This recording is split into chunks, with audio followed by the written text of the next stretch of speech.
Now let us continue with the explanation from where we had left yesterday. Now what happened, we had studied that by morning on January 3 they had managed to pump out the water to a reasonable level and now they could afford to take rest. But the author found that there were many big leaks and the most of the part of the boat was held by the cupboard partitions. But now for 15 hours had passed since they had been dealing with the storm.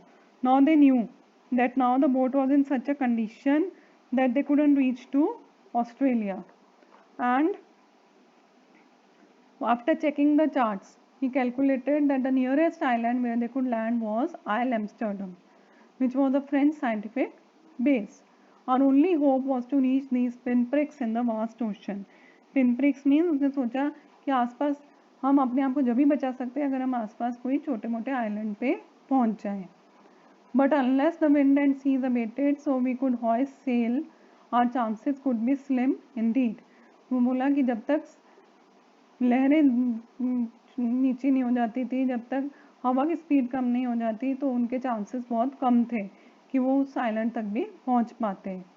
The great wave had put our auxiliary engine out of action. और बड़ी बड़ी waves की वजह से उनका जो helping engine था, main engine तो पहले ही खराब हो गया था और जो हेल्पिंग इंजन था वो भी खराब हो चुका था. On January 4, now on the January 4, what happened? They had been continuously pumping water for 36 hours. पिछले 36 घंटे से वो पानी कंटिन्यूसली पंप आउट कर रहे थे. फिर उसके बाद क्या हुआ कि एक ही पंप था जिससे कि पानी वो बाहर निकाल पा रहे थे. It was difficult for them to set any sail on the main mast. So what happened? We could not set any sail on the main mast. मतलब they couldn't even rise the sail and most of the portions of the boat they had already broken. अब उन्होंने 2 दिन से कुछ नहीं खाया था तो मैरी थोड़ा बहुत जो खाना बचा था, पानी नहीं गया था जिसके अंदर, वो लेकर के आई है और पहली बार उन्होंने 2 दिन में थोड़ा खाना खाया. But our respite was short lived. मतलब उनका रेस्टिंग मोमेंट बहुत छोटा था. 4 बजे फिर से काले बादल आने लग गए, फिर जो विंड है उसकी स्पीड बढ़ने लग गई और फिर मौसम ख़राब होने लग गया और सुबह तक यानी जनवरी 5 के मॉर्निंग तक फिर उनकी सिचुएशन काफ़ी ख़राब हो गई. फिर वो बच्चों के पास गया तो उन्होंने क्या बोला, daddy are we going to die? But daddy we are not afraid to of dying if we can all be together. कि हम डरते नहीं हैं मरने से अगर हम सब साथ हैं. You, mummy, you and I. अब उसको समझ नहीं आ रहा था कि वो बच्चों को क्या बोले, लेकिन वो वहाँ से चला गया और फिर उसने और भी जो भी वो कर सकता था बोट को बचाने के लिए, जितने भी वो अरेंजमेंट्स कर सकता था वो सब उसने करने की कोशिश करी. That evening Mary and I sat together holding hands as the motion of the ship brought more and more water in through the broken planks. We both felt the end was very near. दोनों Mary और जो writer है वो बैठे हुए थे, उनको लगा कि अब तो मरना ही है क्योंकि पानी बहुत ज़्यादा उसके अंदर आ रहा था. And even the wind speeds they were increasing. And when you move on to the next page, you will find that what happened was that the best I could determine was that we were somewhere in 1,50,000 kilometers of ocean looking for a 65 kilometer wide island. मतलब एक छोटा सा island है जिसको वो ढूंढने की कोशिश कर रहे थे और वो सब सोच रहा था. उसी वक्त स्यू आई. स्यू का पूरा चेहरा सूजा हुआ था और उसने एक कार्ड ला करके उसको दिया. उस पर उसने कैरिकेचर्स बना रखे थे. कैरिकेचर्स मतलब कार्टून करेक्टर, मैरी के और राइटर के. और क्या लिखा हुआ था, here are some funny people, did they make you laugh? I laughed a lot as well. Inside was a message, oh how I love you both. So this card is to say thank you and let's hope for the best. Somehow we had to make it. तो उसने message जो दिया card पे, उसके बाद writer में और ज़्यादा करेज डेवलप हुई. उसने बोला कैसे भी करके मुझे अपने हम सबको अब बचाना है, क्योंकि उसके बच्चों का पूरा विश्वास था उसके ऊपर और अभी भी वो ऑप्टिमिस्टिक थे कि जो भी होगा बहुत अच्छा होगा. And now he started calculating the wind speed, the direction.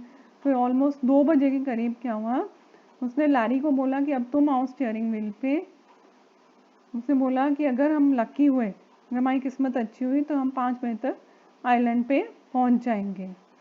And after that what happen, he was so tired that he started dosing. उसको नींद आ गई और जब वो 6 बजे उठा तो उसको लगा कि अब तो आइलैंड निकल गया होगा, हम आइलैंड से भी आगे आ गए होंगे।